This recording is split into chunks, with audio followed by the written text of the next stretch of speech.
Ladies and gentlemen, please help me welcome contingent number 1 gikan sa munisipyo ng San Benito.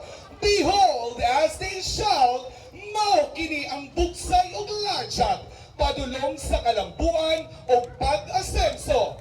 Salamat, Senyor San Benito! Viva! Viva! Viva!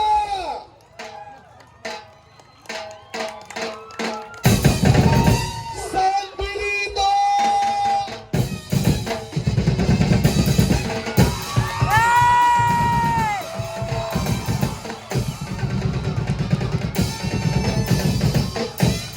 Ang pag-abot ni Senyor San Benito o ang pagsukod sa pagtuog kaliyan.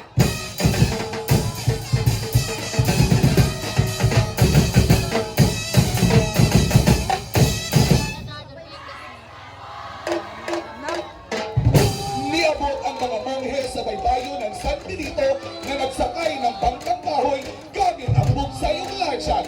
Ilang ihatag ang imahe ni Senyor San Benito sa mga katawhan para mao'y magprotekta sa ilahan sa katilingban sama sa mayaon na espiritu, engkanto na diwata.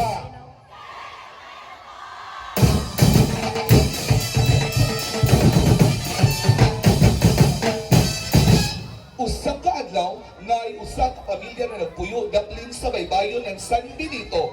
Pangisda ilahang panginabuhi. Sa pagpangisda samahan, wala siyang sayod na napadpad siya sa usa ka marahuyo o enchanted na pangisdaan na naay nagpuyo na mga engkanto na diwata nagkadagatan.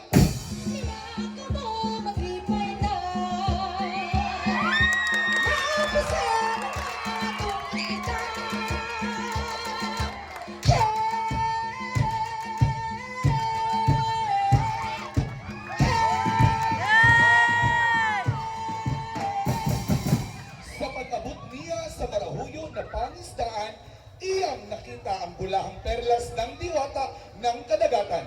Ug iya kining gikuha. Sa pagkuha niya sa bulahang perlas, wala na isda iyang nakuha sa dagat. Ang kadagatan puno sa kitang sa kayamanan, sa atong panginabuhian, dagat katong dangbanan.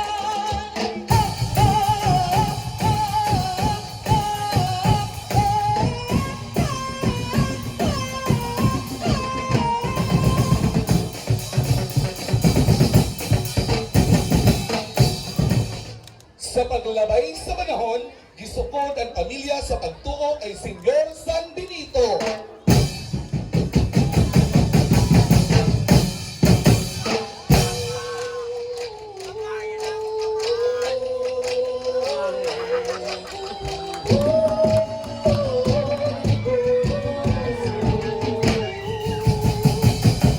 Tila nakaadlaw ang nilabay, walay kaayuhan ang nahitabo. Dili tinuod na si Senyor San Benito ang magprotektar sa tuwa sa katilingban sama niini.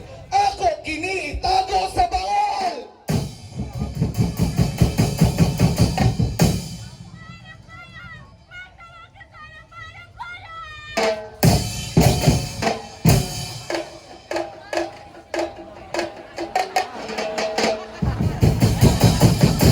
Dili na ko kaya ang gahom sa engkanto na diwata nga sa'y gikuha na dili iya na mao'y hinungtan sa iyang pagkasakit. Iya dapat iuli sa diwata ang iyang gikuha.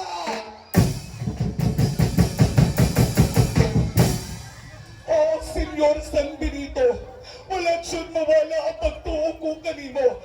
Tabagi ako na maayo ang akong kamahal.